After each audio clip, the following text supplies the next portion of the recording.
आइए अब शुरुआत कर लेते हैं ब्रेकिंग विद एजेंडा की। नमस्कार, आप देख रहे हैं न्यूज़ 24। मैं हूं आप सभी के साथ विपनेश माथुर।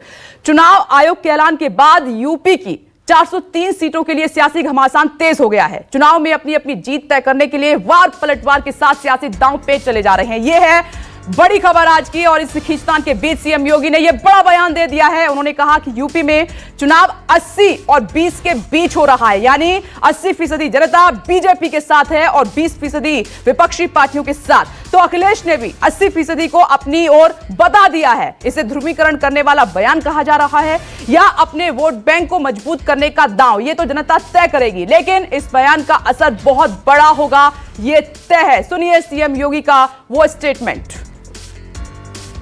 जो गलतफहमी के शिकार हैं और अंकगणितीय आंकड़ों को प्रदेश में थोपने का प्रयास कर रहे हैं, मुझे लगता है किसी गलतफहमी के शिकार होंगे। ये चुनाव 80 बनाम 20 का होगा।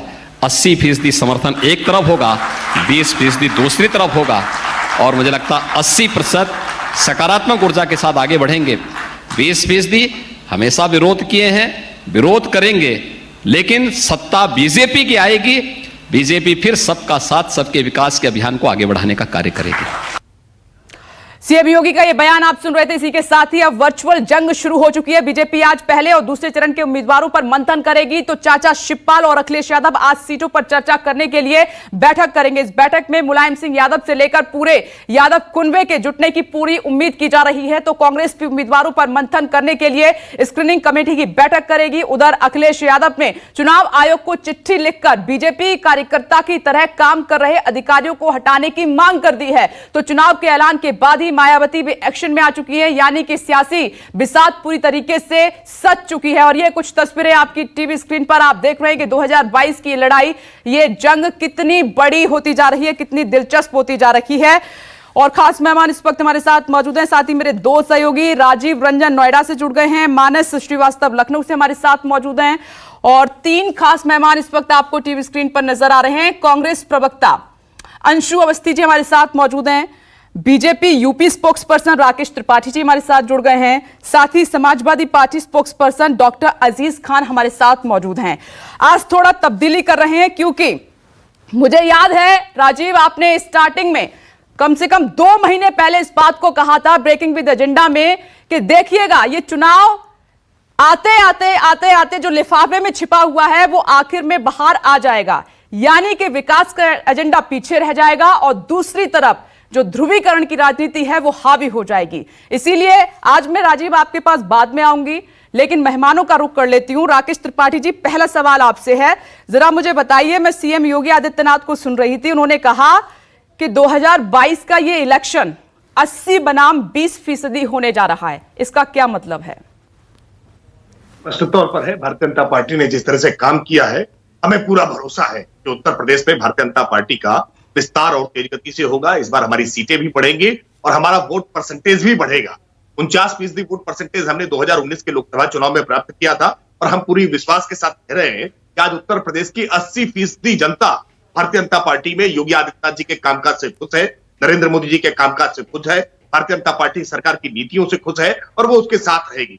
80% ऐसे लोग हैं जो सकारात्मक ऊर्जा के साथ है, जो उत्तर प्रदेश को आगे बढ़ते हुए देखना चाहते हैं, जो उत्तर प्रदेश में खुशहाली देखना चाहते हैं, जो उत्तर प्रदेश में एक्सप्रेसवे का संजाल देखना चाहते हैं, जो उत्तर प्रदेश में 24 घंटे बिजली देखना चाहते हैं, जो उत्तर प्रदेश में आज निवेश का एक वातावरण देखना चाहते हैं, उत्तर प्रदेश में पारदर्शी भर्तियां देखना चाहते हैं, उत्तर प्रदेश में किसानों की खुशहाली देखना चाहते हैं, वो सारे लोग भारतीय जनता पार्टी के साथ रहेंगे। लेकिन 20% जो नकारात्मक शक्तियां हैं, जो नकारात्मक ऊर्जा है, वो जातिवाद के आधार पर अभी भी Samajwadi party, Bahujan Samaj party, Congress party के साथ मजहबी ध्रुवीकरण के आधार पर सपा बसपा कांग्रेस के साथ जाएंगे।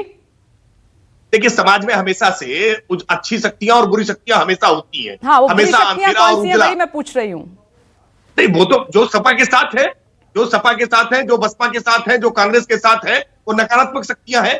जो सकारात्मक शक्तियां हैं, वो उत्तर प्रदेश का विकास चाहती है, उत्तर प्रदेश का भला चाहती है, उत्तर प्रदेश को कास्ट, क्राइम और करप्शन के कॉकटेल से बाहर निकालना चाहती है, उत्तर प्रदेश को नंबर 1 का प्रदेश बनाना चाहती है। उत्तर प्रदेश में आज जो वातावरण जिस तरह से पिछली सरकारों के समय में दंगों का हुआ करता था, उससे उत्तर प्रदेश को बाहर लाना चाहती है। उत्तर प्रदेश में एक स्वस्थ प्रतिस्पर्धा चाहती है, उत्तर प्रदेश में लोकतंत्र की वास्तविक स्थापना चाहती है, उत्तर प्रदेश में अवसर की समानता चाहती है, उत्तर प्रदेश में तुष्टीकरण का खात्मा चाहती है और ये सारी सकारात्मक शक्तियां भारतीय जनता पार्टी के साथ रहेंगी। इस बात में किसी प्रकार का कोई गुरेज नहीं है कि भारतीय जनता पार्टी 325 के अपने आंकड़े को पार करके इस बार एक नया आंकड़ा गढ़ने जा रही है, नया कीर्तिमान गढ़ने जा रही है। सारी पार्टियां 10 मार्च को रिजल्ट आने वाला है और मैं इसको कह रहा हूं आज न्यूज़ 24 पर, नोट करके रख लीजिएगा, ये वीडियो फुटेज सुरक्षित रखिएगा। 10 मार्च को सभी विपक्षी दहाई के आंकड़े से बाहर नहीं निकल पाएंगे। सब मिलकर के सपा, बसपा, कांग्रेस, आरएलडी, एआईएमआईएम सारे राजनीतिक दल मिलकर के दहाई का आंकड़ा पार नहीं कर पाएंगे। चलिए ठीक है, कई राजनीतिक दल तो इकाई में ही सीमित रिकॉर्ड कर लिया, ये आपका स्टेटमेंट रिकॉर्ड हो गया है। त्रिपाठी जी, आती हूं मैं आपके पास। डॉक्टर अजीज खान, आपने सीएम योगी के, समाजवादी पार्टी ने सीएम योगी के उस बयान को करेक्ट किया है। आप ये कह रहे हैं कि 80-20 नहीं 85-15 होने जा रहा है। आपका ये फॉर्मूला क्या है, क्या मतलब है इसका? देखिए, ये फार्मूला ये है कि बीजेपी ने जो नाकामियां की हैं और अपनी नाकामियों को धर्म के आड़ में जो छिपाना चाहती है, उसी को समाजवादी पार्टी बेनकाब करेगी और बेनकाब कर रही है।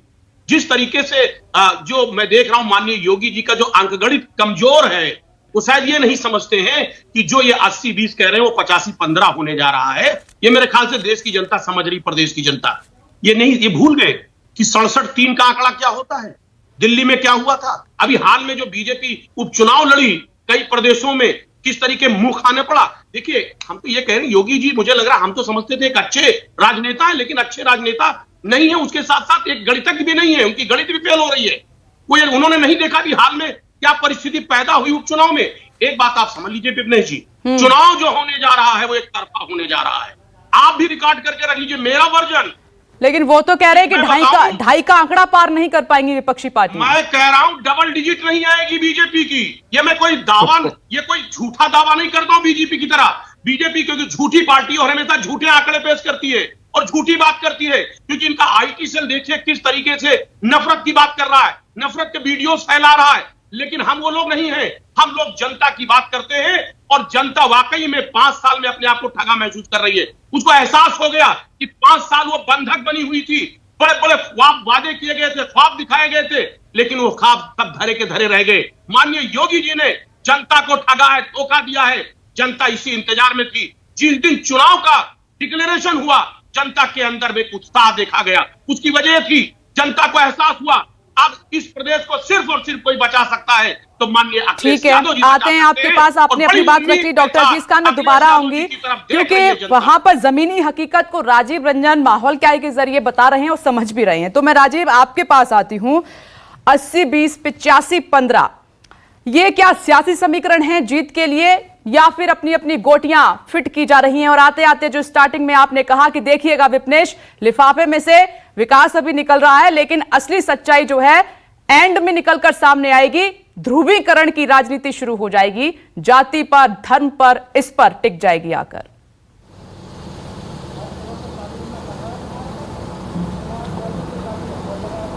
देखिए विपनेश, चुनाव आयोग ने चुनाव की घोषणा की, उसके 24 घंटे के भीतर योगी आदित्यनाथ ने यह साफ कर दिया कि भारतीय जनता पार्टी और उनकी सरकार किस मुद्दे पर कौन सा मुद्दा आगे करके चुनाव लड़ने जा रही है।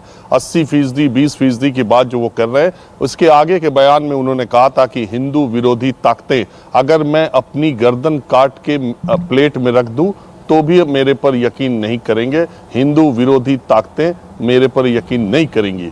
तो सीधा मतलब 80%, 20% का है कि 80% हिंदू और 20% मुसलमान। सांप्रदायिक ध्रुवीकरण करने जा रही है भारतीय जनता पार्टी और उसके चेहरे होंगे योगी आदित्यनाथ। अब इसमें उन्होंने हिंदू मुस्लिम धर्म शब्द का प्रयोग भले न किया हो, 20% मुसलमान, उन्होंने कहा कि 20% के लोग जो हैं वो नकारात्मक राजनीति करते हैं। हमने तुष्टीकरण की राजनीति नहीं की है, हमने सबका साथ सबका विकास कहा है। लेकिन ये साफ हो गया और ये पहले से आप ब्रेकिंग विद एजेंडा आपका जो कार्यक्रम है उसमें पिछले 2 महीनों से हम उत्तर प्रदेश की सियासत चुनाव पर चर्चा करते हैं। मैंने बार बार कहा था कि देखिएगा चुनाव आते ही इस लिफाफे में जो राष्ट्रवाद का लिफाफा है इसमें से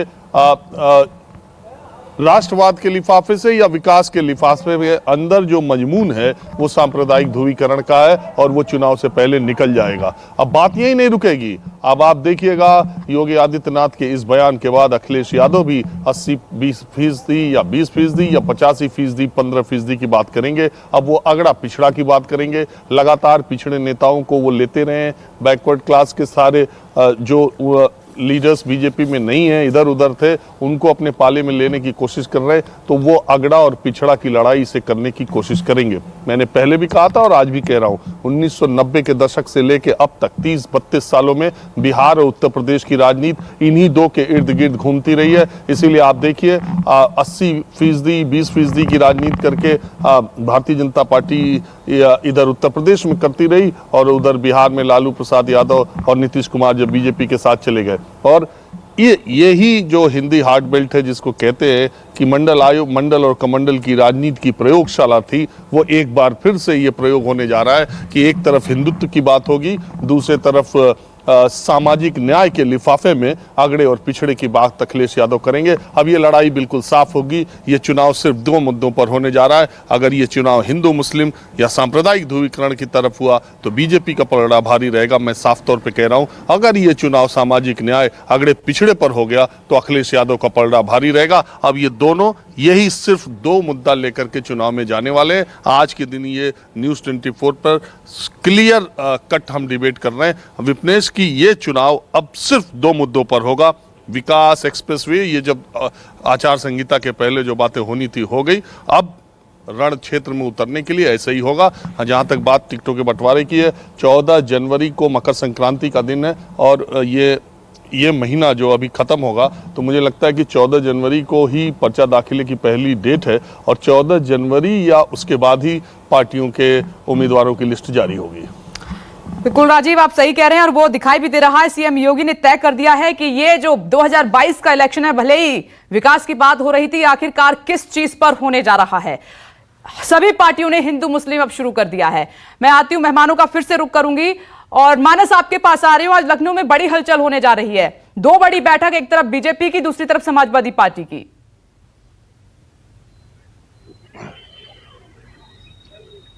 देखिए, चूंकि चुनाव की तारीखों का ऐलान हो गया, इसलिए वक्त भी कम बचा है और तमाम तरीके की बंदिशें हैं। इसलिए सभी सियासी दल चाहते हैं कि उनके प्रत्याशी जल्दी से जल्दी तय हो जाएं और वो अपने अपने क्षेत्रों में जाकर प्रचार करें। इस वक्त भारतीय जनता पार्टी के कार्यालय पर मौजूद और अभी भी मुख्यमंत्री योगी आदित्यनाथ लोक भवन गए हैं। कुछ वहां को जरूरी काम निपटाना, उसके बाद उनकी लगातार बैठकें लगी हुई हैं और वो पार्टी नेताओं के साथ बैठक करेंगे। आज शाम को 4 बजे 24 सदस्यीय जो कमेटी है, चुनाव समिति, उसकी बैठक होनी है और उसमें ये माना जा रहा है कि पहले या दूसरे चरण के प्रत्याशियों के नाम तय कर दिए जाएंगे। लेकिन इस बीच एक बहुत बड़ा अहम बयान था स्वतंत्र देव सिंह का, क्योंकि बार बार ये कहा जाता है कि 40% सिटिंग एमएलएस के टिकट काटे जाएंगे, लेकिन कल उन्होंने बिल्कुल साफ कर दिया कि वो किसी भी विधायक का टिकट काटने नहीं जा रहे हैं। लिहाजा जो पार्टी के भीतर एक तरीके की भगदड़ की आशंका थी, उसको उन्होंने यहाँ पर थामने की, एक तरीके से रोकने की कोशिश की है, क्योंकि लगातार समाजवादी पार्टी के खेमे की तरफ से यह प्रयास किया जा रहा था कि जो दूसरे दल के जो नाराज और कद्दावर नेता है उनको शामिल कर लिया जाए। तो भारतीय जनता पार्टी जो आज बैठक कर रही है, निश्चित तौर पर उसमें ऐसा माना जा रहा है कि कम से कम 70 से 80 उम्मीदवारों के नाम आज तय कर दिए जाएंगे और तय करके वो लिस्ट जो है वो सेंट्रल को भेज दी जाएगी, हाईकमान को भेजी जाएगी। उसके बाद वहां से मोहर लगते ही प्रत्याशियों को टिकट सिंबल अलॉट करके और उनको क्षेत्रों में भेजा जाएगा, अपने अपने क्षेत्र में प्रचार करें।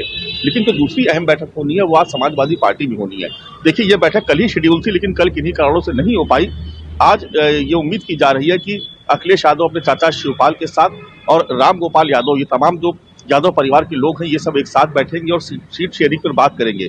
देखिए, समाजवादी पार्टी में थोड़ा सा पेच इसलिए फंसा हुआ है क्योंकि उन्होंने कई सारे दलों को, छोटे छोटे दलों को अपने साथ जोड़ लिया और इस बीच जो उनके चाचा शिवपाल है वो भी साथ में आ गए। लिहाजा पहले तो ये तय होगा कि शिवपाल को कितनी सीटें दी जाएंगी और समाजवादी पार्टी अपने खाते में कितनी सीटें रखेगा। इसके साथ साथ आरएलडी से भी सीट शेयरिंग पर बात हुई है, तो पश्चिमी उत्तर प्रदेश में कितनी सीटें दी जाएंगी और आरएलडी के जो उम्मीदवार है उसमें से कितने समाजवादी पार्टी के सिंबल पर लड़ेंगे, ये भी तय होना है। इसके अलावा ओम प्रकाश राजभर की भी देखिए आज मुलाकात है और ओम प्रकाश राजभर के साथ भी सीट शेयरिंग पर बात हो सकती है, क्योंकि हालांकि पहले राजभर ये कह रहे थे कि उन्हें अगर एक भी सीट नहीं मिलेगी तब भी वो समाजवादी पार्टी के साथ रहेंगे। तो आज वो तमाम सियासी दल जो गैर भाजपाई हैं, जो एक तरीके से लामबंद हुए हैं भाजपा के खिलाफ, उनके साथ अखिलेश यादव आज बैठक करेंगे। तो दोनों ही तरफ से आज बड़ी महत्वपूर्ण बैठकें हैं। भारतीय जनता पार्टी भी अपने उम्मीदवारों के नाम तय करने पर मंथन करेगी और समाजवादी पार्टी सीट शेयरिंग पर आज चर्चा करेगी अपने तमाम सहयोगियों के साथ। ठीक है मानस, आप नजर बनाए रखिएगा क्योंकि इन दोनों मीटिंग्स पर हमारी नजर। राकेश त्रिपाठी जी, तो तय हो गया है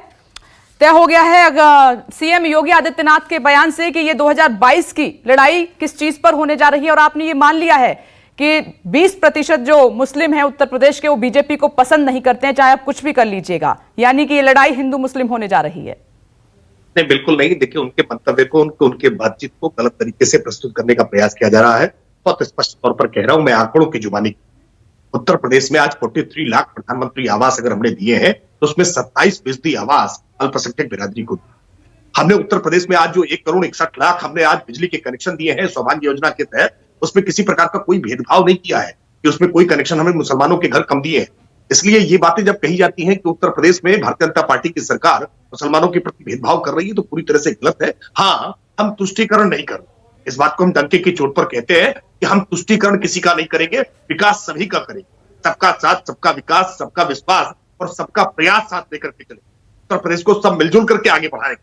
लेकिन दुर्भाग्यपूर्ण ये रहा है कि पिछली सरकारें जो मरने के बाद लोगों की कब्रिस्तान और शमशान में भी मजहब के आधार पर भेद करते थे, जो अपराधियों की जाति और मजहब देखा करते थे, वो आज भी उत्तर प्रदेश को मजहब की लाइन पर लाना चाहते हैं। उत्तर प्रदेश को कास्ट के आधार पर लाना चाहते हैं, कम्युनल डिवीजन करना चाहते हैं। लेकिन वो कितना भी कास्ट और कम्युनल का डिवीजन करने की कोशिश करें, वो कितना भी कैश और करप्शन का प्रयोग करने की कोशिश करें, उत्तर प्रदेश को हम पारदर्शिता के साथ, ईमानदारी के साथ विकास के रास्ते पर लेकर के चलेंगे और विकास के मुद्दे पर ही बात करेंगे। संकट यह है विपनेश जी, हम विकास की बात करते हैं, विपक्ष विकास दुबे की बात करता है। इनका मॉडल अपराध का है, इनका मॉडल गुंडागर्दी का है, इनका मॉडल अराजकता का है, इनका मॉडल जातिवाद का है, इनका मॉडल मजहब के आधार पर ध्रुवीकरण का है। हम मजहबी ध्रुवीकरण के बारे में कोई बात नहीं करना चाहते। हम चाहते हैं कि उत्तर प्रदेश जिस नाते पहचाना जाना चाहिए। लेकिन राकेश जी, सीएम योगी ने जो स्टेटमेंट दी है उससे कहां से उस बयान का मतलब आपने समझ लिया कि वो विकास की बात कर रहे हैं? वो सीधे सीधे कह रहे हैं कि 80-20% बनाम ये होने जा रहा है इलेक्शन। उन्होंने कहा कि मैं गर्दन भी काट के तश्तरी में परोस दूं तो 20% जो लोग हैं वो मुझे कभी पसंद नहीं करेंगे। इसका क्या ये विकास कहां से इसमें जुड़ रहा है? देखिए, स्वाभाविक व्यवहारिक बात कही है मुख्यमंत्री। ये व्यवहारिक बात है। क्या विपक्ष शून्य हो जाएगा? क्या विपक्ष के साथ उनका झंडा डंडा होने वाला एक भी आदमी नहीं बचेगा क्या? हम तो विपक्ष को 20% दे रहे हैं, वरना अखिलेश यादव जी तो बड़बोलेपन में 400 सीटें जीतने की बात कर रहे हैं, क्योंकि 403 सीटें वो पूरी जीत लेंगे। देखिए, हम इस बात को व्यवहारिक धरातल के आधार पर कह रहे हैं कि भारतीय जनता पार्टी ने जिस तरह का डबल इंजन की सरकार ने काम किया है, उत्तर प्रदेश आज जिस तरह से खुशहाली के रास्ते पर लेकर के आगे बढ़े हैं, चाहे गांव हो, चाहे गरीब हो, चाहे किसान हो, चाहे नौजवान हो, चाहे महिलाएं हो। ठीक है राकेश जी, पार्टी को डिफेंड करना मैं जानती हूँ, आप स्पोक्स पर्सन हैं, आपकी जिम्मेदारी है, लेकिन सीएम के बयान से जो आप अभी कह रहे हैं ऐसा कोई अर्थ नहीं निकल रहा है। मैं आती हूं फिर से। डॉक्टर अजीज खान काफी देर से उंगली उठा रहे हैं, तो डॉक्टर अजीज खान, आप राजीव को सुन रहे थे, अब आपकी बारी है, आप शुरू करेंगे और कोशिश भी आपने कर दी है अगड़ा पिछड़ा करने की और सांप्रदायिक इसको बनाने की। खुद राकेश त्रिपाठी कह रहे हैं कि तुष्टीकरण की राजनीति हम नहीं करते हैं।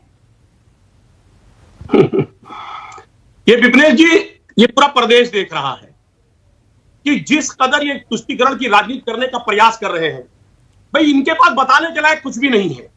आज ये बताएंगे क्या? क्योंकि इन्होंने ऐसा कोई काम नहीं किया है जो ये बता सकें, इसलिए ये धर्म के आड़ में छिपना चाहते हैं। लेकिन पहले भी मैंने क्लियर किया कि समाजवादी पार्टी हमेशा सामाजिक न्याय की बात करती है, सामाजिक समरसता की बात करती है और वो करती रहेगी। ये तुष्टीकरण की राजनीति करे, ये धर्म कर्म की बात करे। उत्तर प्रदेश की जनता धर्म की बात नहीं करना चाहती, वो पूछना चाहती कोरोना में जो लाशें बही हैं, गंगा में जो लाशें बही हैं, जो लाशों को ढका गया है उस पर हिसाब होना चाहिए। 800 का जो सिलेंडर था वो 80,000 में बिका है, उसके बारे में पूछना चाहती है। लोगों को बेड नहीं मिले, हॉस्पिटल नहीं मिले, ऑक्सीजन नहीं मिला, इस पर हिसाब लेना चाहती उत्तर प्रदेश की जनता। उत्तर प्रदेश की जनता पूछना चाहती है कि जो लेबर मजदूर बाहर काम करने गए थे, जब वो लौट रहे थे तो उनके छोटे छोटे मासूम बच्चे किस कदर पैदल चले, उनकी कितनी मृत्यु हो गई, किस कदर वो परेशान हुए, उनको खाना नहीं मिला, इंतजाम नहीं था। आज उत्तर प्रदेश की जनता इस पर हिसाब पूछना चाहती है।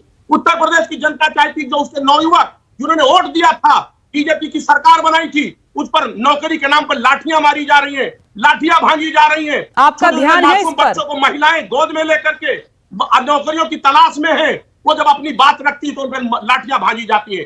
चुनाव इस पर होने जा रहा है, महंगाई पर होने जा रहा है, बेरोजगारी पर होने जा रहा है।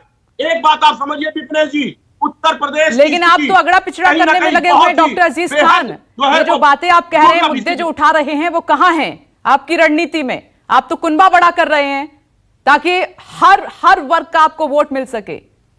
आती हूं राजीव आपके पास आ रही हूं। राजीव, चुनाव आयोग ने कहा था कि कोई भी ऐसा बयान, कोई भी ऐसी स्टेटमेंट कोई भी पार्टी नहीं दे सकती, हर नेता को मानना होगा। लेकिन क्या नेता मान रहे हैं? ठीक है, डायरेक्ट नाम नहीं ले रहे हैं, लेकिन डायरेक्टली तो वो वही काम कर रहे हैं।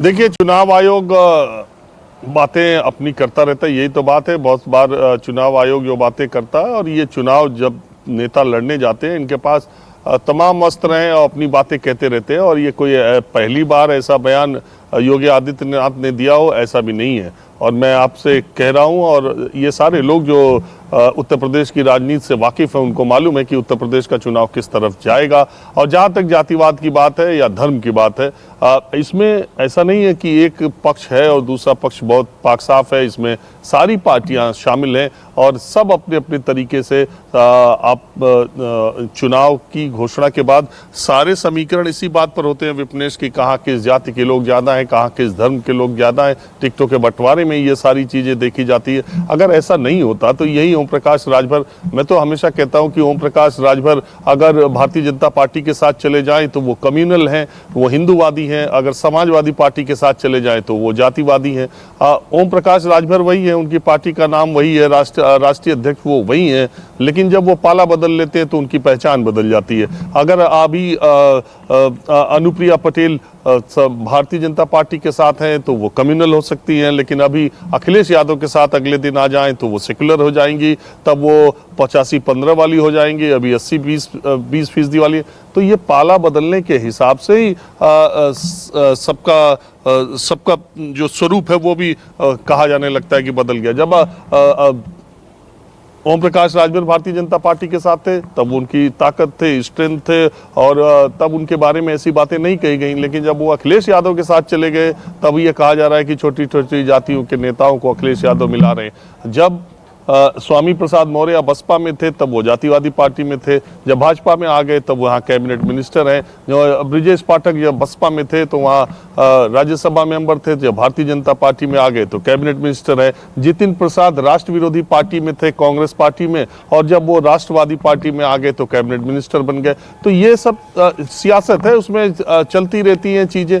आदमी के पाला बदलने से मामला बदल जाता है। तो अभी जो चुनाव आ रहा है, मूल बात यह है कि उत्तर प्रदेश का जो चुनाव आ रहा है वो इसी बात पर लड़ा जाएगा, क्योंकि ये चुनाव सिर्फ 2022 नहीं है, ये 2024 का सेमीफाइनल है। प्रधानमंत्री नरेंद्र मोदी, पूरी भारतीय जनता पार्टी, पूरा आरएसएस कतई किसी भी सूरत में भारतीय जनता पार्टी के हाथ से उत्तर प्रदेश को निकलने नहीं देगा। दूसरी तरफ अखिलेश यादव के अस्तित्व का सवाल है, उनके एग्जिस्टेंस का बहुत कुछ इससे जुड़ा हुआ। पहला चुनाव लगातार जब से उनके हाथ में पार्टी की कमान आई है या जब से वो समाजवादी पार्टी के चेहरा बने हैं, 14 का चुनाव हारे, 17 का चुनाव हारे, 19 का चुनाव हारे। न सिर्फ चुनाव हारे बल्कि लगातार ग्राफ नीचे चलता हुआ चला जा रहा है। ऐसी स्थिति में अखिलेश यादव के सामने एक बहुत बड़ी चुनौती है कि अगर इस चुनाव में वो अच्छी तरह खड़े नहीं हुए तो फिर उनकी पार्टी और उनके नेतृत्व और उनकी सारी चीजों पर भविष्य में बहुत सवाल उठेंगे कि इस आप देखिए दूसरी जगह जिस तरह की चीजें हो रही हैं।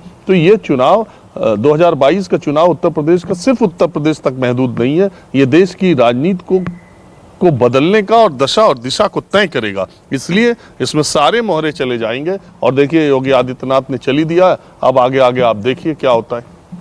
बिल्कुल सही कहा राकेश त्रिपाठी जी, ये बयान तो हम सुन ही रहे हैं। देखिए आखिरकार बता ही दिया कि किस चीज पर होगा, और हर बार यही होता है कि स्टार्टिंग में आप जनता से कहते रहते हैं विकास विकास विकास, योजनाएं, ये सब आप नहीं, विपक्षी पार्टियां भी। लेकिन आखिरकार आपको पता है कि उत्तर प्रदेश में क्या चीज सबसे ज्यादा असर करती है ध्रुवीकरण वोटों का, उस पर आखिरकार वो कोशिश शुरू हो ही जाती है, हो गई। अखिलेश यादव ने एक लेटर लिखा है चुनाव आयोग को, वो कह रहे हैं कि इन ऑफिसर्स को हटाइए, स्क्रीन पर चला भी रहे हैं, अवनीश अवस्थी का भी नाम उसमें है, कि ये बीजेपी के कार्यकर्ता की तरह काम कर रहे हैं, उनको डर है अखिलेश यादव को। देखिए विपनेश जी, समाजवादी पार्टी के चुनाव की घोषणा के तुरंत बाद के जिस तरह के स्वर हैं, वो स्वर ही ये बता रहे हैं कि इतने घबराहट में है। जैसे जो विद्यार्थी वर्ष भर पाठ्यक्रम की पढ़ाई नहीं करता है, जिसका पेपर तैयार नहीं होता है, परीक्षा के दौरान वो तरह तरह के बहाने करने लगता है कि मेरे यहाँ लाइट नहीं आ रही थी, मैं रात को जग नहीं पाया था, मुझे तो मेरी तबियत खराब हो गई थी, मेरी तो स्थिति ठीक नहीं रह गई, साथ ही मेरी तैयारी अधूरी रह गई है। तरह तरह के बहाने गढ़ने लगे हैं अखिलेश यादव जी। अब वो कह रहे हैं कि डिजिटल तरीके में भारतीय जनता पार्टी बहुत मजबूत है, बीजेपी का आईटी सेल बहुत मजबूत है, इसलिए हमारे लिए थोड़ी समस्याएं बन रही हैं। अब ये अधिकारी समस्याएं बन रहे हैं, यानी निर्वाचन आयोग की निष्पक्षता पर पहले ही सवाल उठाने लगे। नहीं है क्या निर्वाचन मजबूत? आयोग पर पूरा विश्वास रखिए, निर्वाचन आयोग पर विश्वास रखिए, चुनाव की निष्पक्षता पर विश्वास रखिए। संकट यह है कि आपको अभी ईवीएम, अभी मैं उम्मीद कर रहा हूं अभी अजीज खान साहब ईवीएम पर भी शायद कुछ अपना ज्ञान देंगे, क्योंकि ईवीएम पर भी उनको संकट होने लगता है, उन पर भी उनका भरोसा डगमगाने लगता है। लेकिन हम पूरी तरह से आश्वस्त है। भारतीय जनता पार्टी ने पूरे कोरोना काल के दौरान भारतीय जनता पार्टी के कार्यकर्ताओं को इस बात के लिए प्रशिक्षित दिया है कि हम कार्यकर्ता कैसे डिजिटल तकनीकी माध्यम का उपयोग करके जनता के साथ सीधे संवाद कर सके, उनकी समस्याओं का समाधान कर सके। और हमने इस पूरे कोरोना काल में इसका प्रयोग किया है। हमारे कार्यकर्ता इस संदर्भ में प्रशिक्षित है। हम man to man, mouth to mouth, और हम डिजिटल टेक्नोलॉजी के सहारे सरकार की उपलब्धियों को जनता तक लेकर के लगातार पहुंचे हैं। अहरनिश हमने काम किया है। हम 24 घंटे 365 दिन लगातार सक्रिय रहने वाले राजनीतिक दल हैं। हम 10 बजे, 11 बजे, 12 बजे सोकर के उठने वाले पार्ट टाइम पॉलिटिशियन नहीं है। हमारा पार्टी का एक एक कार्यकर्ता देव दुर्लभ कार्यकर्ता है, और इस कार्यकर्ताओं के तंत्र के आधार पर हम विजय का मंत्र जानते हैं और हमें पूरा आश्वस्त है। विकास के मुद्दे पर ही उत्तर प्रदेश की जनता उत्तर प्रदेश में चाहती है कि जो काशी विश्वनाथ कॉरिडोर का काम शुरू हुआ है वो निर्बाध गति से जारी रहना चाहिए, उसमें किसी प्रकार की कोई बाधा ना हो। भगवान श्री राम का जो मंदिर बन रहा है उसमें किसी प्रकार की कोई बाधा ना हो। 5 एक्सप्रेसवे जो उत्तर प्रदेश में बन रहे हैं उसमें किसी प्रकार की कोई बाधा ना हो। जो आज उत्तर प्रदेश में 9 एयरपोर्ट चालू हो चुके हैं और 17 एयरपोर्ट चालू होने वाले हैं, उसमें किसी प्रकार की कोई बाधा ना हो। 59 मेडिकल कॉलेज जो आज उत्तर प्रदेश में बन रहे हैं उसमें किसी प्रकार की बाधा ना हो। हम 75 जिलों में मेडिकल कॉलेज लेकर के आने वाले हैं। उत्तर प्रदेश में आज जो ग्रामीण क्षेत्रों में 24 घंटे बिजली पहुंचाने का हमारा संकल्प है, उसमें किसी प्रकार की कोई बाधा ना हो। और अपराधियों जरा मैं इस डर के बारे, ठीक है, डर के बारे में पूछ लेती हूं। मैं जो आप डर का जिक्र कर रहे हैं डॉक्टर अजीज खान से पूछ लेती हूँ। डॉक्टर अजीज खान एक तो पार्ट टाइम पॉलिटिशियन बता रहे हैं, शायद अखिलेश यादव का नाम लिए बगैर उन्हीं की तरफ निशाना है त्रिपाठी जी का। दूसरा ये, अखिलेश यादव को डर क्यों सता रहा है? कुछ ऑफिसर्स के नाम कोट करके उन्होंने लेटर लिख दिया है कि इनको हटाया जाए, ये बीजेपी के कार्यकर्ताओं की तरह काम कर रहे हैं। दूसरा आप कह रहे हैं कि वर्चुअली अगर शुरुआत हो गई तो हम लॉस में चले जाएंगे, बीजेपी के पास बहुत पैसा है, ताकतवर पार्टी है। देखिए, मैं दोनों का जवाब क्रमवार दे रहा हूं। देखिए, जिन अधिकारियों का नाम लिया गया, चाहे वो प्रशांत कुमार जी हो, चाहे अवनीश अवस्थी हो, नवनीत सहगल हो और अमिताभ यश हो, इन लोगों ने पिछले परफॉर्मेंस को दिखाया है। जो पंचायत चुनाव था उसमें किस कदर ये सरकार के साथ मिलकर के, बीजेपी के साथ मिलकर के किस कदर विपक्षियों को इन्होंने प्रताड़ित किया है, घर तक गिराए हैं, एफआईआर फर्जी किया है, किस कदर हमारे लोगों को नॉमिनेशन नहीं करने दिया गया है, निष्पक्ष चुनाव नहीं हुआ। आप अंदाजा लगाइए, सपा के 747 जिला पंचायत सदस्य थे, बीजेपी के 666 थे और बीएसपी के 322 थे। लेकिन जब जिला पंचायत अध्यक्ष का चुनाव हुआ तो 75 में से 67 बीजेपी को मिला। कैसे मिला? जब आपके सदस्य नहीं थे। इसका मतलब किस कदर इन अधिकारियों ने पूरी तरह से बीजेपी के कार्यकर्ता की हैसियत से काम किया। एक बात। दूसरी बात, इन्होंने आईटी सेल की बात कही।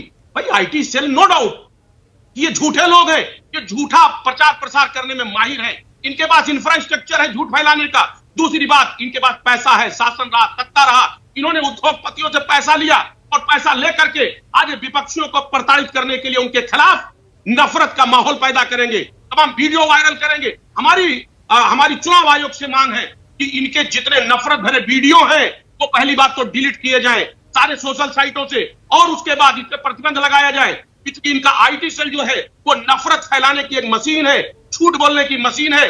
वो इस तरीके का कोई हरकत ना करे जिससे प्रदेश के हालात बिगड़े और प्रदेश में ध्रुवीकरण का ठीक है, मैं जवाब ले लेती हूँ। राजीव और मानस, मैं आपके पास आती हूँ। इस पर राकेश त्रिपाठी जी आप जवाब दीजिए, फिर मैं राजीव रंजन के पास जाती हूँ। देखिए, अभी कुछ दिन पहले ही 2-3 दिन बीते हैं, अजीज साहब जानते हैं, समाजवादी पार्टी के ऑफिशियल ट्विटर हैंडल से यह जारी किया गया कि भारतीय जनता पार्टी के एक प्रदेश प्रवक्ता को उन्होंने ज्वाइन किया। झूठ, विशुद्ध झूठ। भारतीय जनता पार्टी का ऐसा कोई कार्यकर्ता ही नहीं है। यानी तरह तरह के झूठ फैलाने का काम समाजवादी पार्टी कर रही है और हम पर आरोप लगाने का काम कर रही है। सच्चाई ये है, इन्होंने कल ट्वीट डिलीट कराने का काम किया। इनके इत्र वाले जो मित्र थे, जिनके साथ ये लंदन घूम रहे थे 7 समंदर पार, उनका जब चित्र जारी हो गया तो इत्र के मित्र का चित्र मिटाने के लिए ये तुरंत ट्वीट डिलीट कराने लगे। आप कितनी भी कोशिश करिए, कितनी भी अफवाहें फैलाइए, उत्तर प्रदेश की जनता मुझे 10 सेकंड का सच के काउंटर मार्ग पर करने का चलेगी। मौका उत्तर दीजिएगा प्रदेश की विपिन जनता जी। उत्तर प्रदेश आऊंगी की आऊंगी जनता आपके पास, डॉक्टर अजीज खान आऊंगी आपके पास, आती हूँ। जी जी ठीक है, आती हूँ राकेश त्रिपाठी जी आपके पास। तो राजीव, कुल मिलाकर ये इसलिए मैंने उठाया क्योंकि अखिलेश यादव के लेटर का भी आप जिक्र कर रहे थे, तो मुझे लगा उनका जो डर है, मैं जरा उस पर भी आपसे समझ लूं कि जो अखिलेश यादव का डर है वो कितना वाजिब है। एक तरफ देखिए ना कि किस तरीके से ये बीजेपी और समाजवादी पार्टी आमने सामने आ गए हैं, साम दाम दंड भेद जीत के लिए। एक तो 80-20 का नारा, 85-15 का नारा, और दूसरी तरफ चुनाव आयोग को ये लेटर।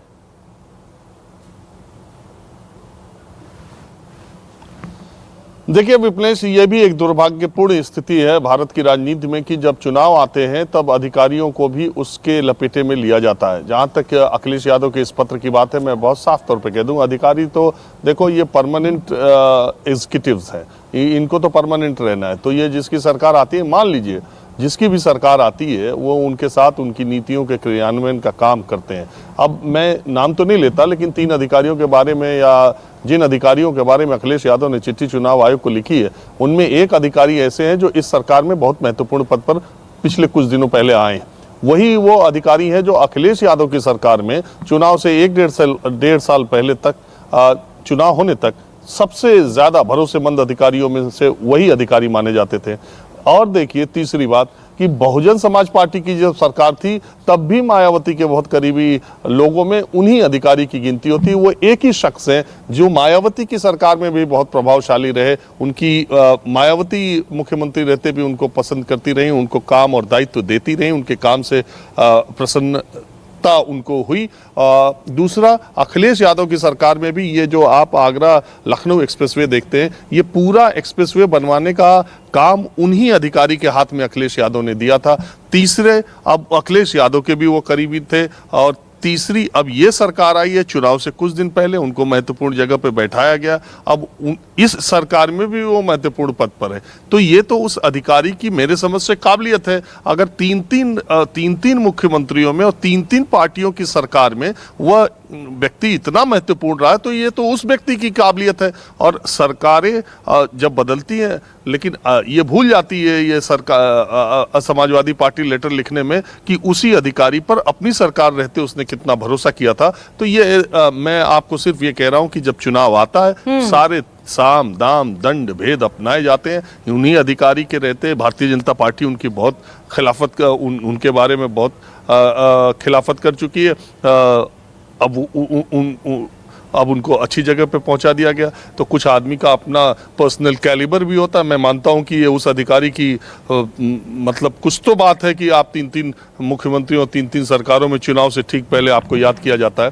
तो कुल मिलाकर ये है कि चुनाव है तो इसमें जो कुछ भी हो सकता है। चलो राजीव, ये बात तो एक तरफ है, लेकिन सीएम योगी ने अपना सबसे बड़ा दांव चल दिया है अब तक का। ये खेल करेगा बीजेपी के लिए 80-20। राजीव, देखिए विपनेश, ये तो पहले दिन से तय है। मैं बार बार हमेशा ये कहता हूं कि जिस राज्य का मुख्यमंत्री भगवाधारी हो, जिस राज्य का मुख्यमंत्री एक मठ का महंत हो, तो वो चुनाव किस चीज पर लड़ने जाएंगे?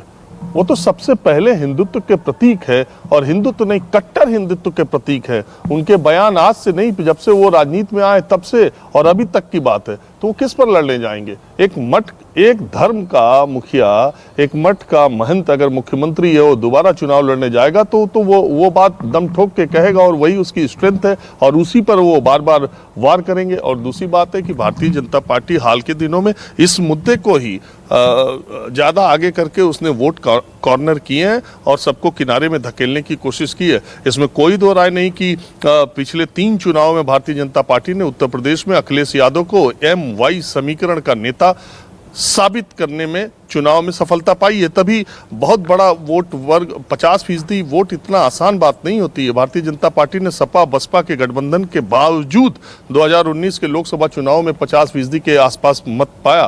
तो ये इतनी आसान सी बात नहीं है। वो उसकी वही स्ट्रेटजी है, और उस स्ट्रेटजी से उसको 3 चुनाव में सफलता मिली है, इसलिए चौथी बार भी वही अपनाने जा रहे हैं। लेकिन अखिलेश यादव पिछले के 3 चुनाव से इस बार ज्यादा मजबूत इसलिए है कि वो सीधी लड़ाई में इस वक्त दिखाई दे रहे हैं। जो दूसरी फोर्सेस पिछले चुनाव में दिखाई दिया करती थी, वो फिलहाल अखिलेश यादव से बहुत पीछे हैं और बीजेपी को neck to neck, head on जिसको बोलते हैं, वो लड़ाई अखिलेश यादव ले रहे हैं। तो ऐसी स्थिति में जो एंटी बीजेपी या एंटी मोदी योगी फैक्टर है, वो सब अगर अखिलेश यादव के पीछे लामबंद होते हैं तो ये लड़ाई बहुत दिलचस्प हो जाएगी। ठीक है खान साहब, मैं आती हूँ राकेश त्रिपाठी जी।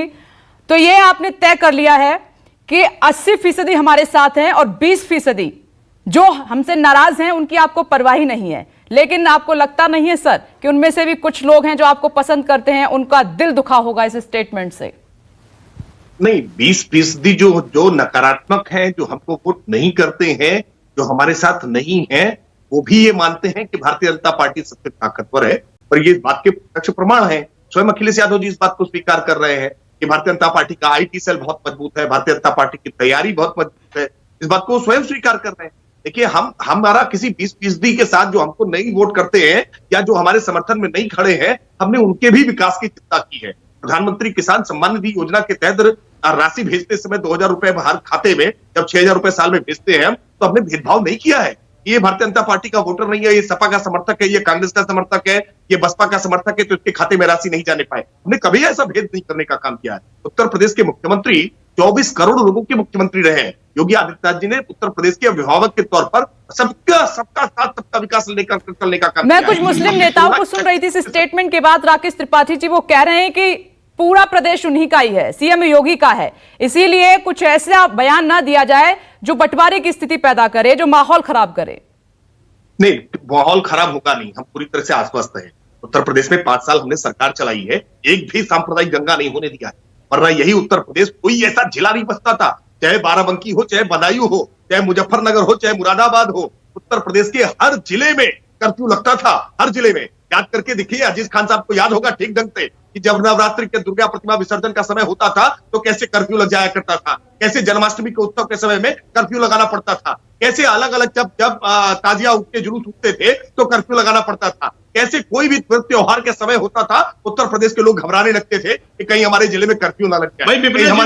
ठीक है डॉक्टर अजीज खान, कुछ सेकंड्स हैं, प्लीज बोलिए, मुझे फिर विराम देना है चर्चा को। बोलिए सर, बोलिए। 1 मिनट त्रिपाठी जी रुक जाइए, डॉक्टर अजीज खान जल्दी से।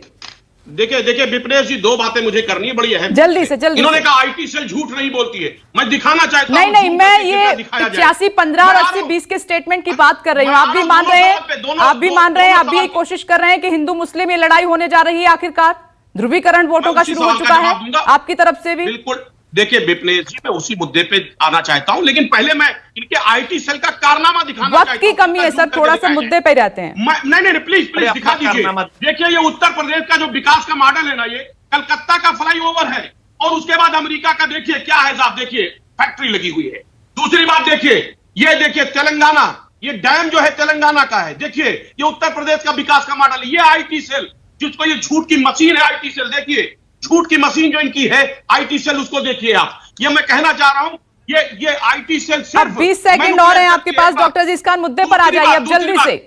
आ रहा हूं, मैं उसी मुद्दे पे आ रहा हूं। प्लीज, इनके साथ झूठा आईटी सेल है और हमारे साथ प्रदेश की जनता है। इनके झूठे आईटी सेल को प्रदेश की जनता पूरी तरह से, आप तो आईटी सेल से भी डर रहे हो, आईटी विभाग से भी डर रहे हैं। धार्मिक उन्माद पैदा आप तो आईटी विभाग से भी डर रहे हैं, इतना भी धार्मिक उन्माद पैदा करें। चलिए राकेश त्रिपाठी जी और डॉक्टर अजीज खान, वक्त की मेरे पास कमी है, आप सभी का बहुत बहुत शुक्रिया। नमस्कार, मैं हूं मानक गुप्ता। अगर आपको हमारा ये वीडियो पसंद आया हो तो इसे लाइक और शेयर जरूर करें, और हां, हमें सब्सक्राइब और फॉलो करना ना भूलें ताकि आप देश और दुनिया की कोई खबर मिस ना करें। तो जुड़े रहिए हमारे साथ और देखते रहिए News 24।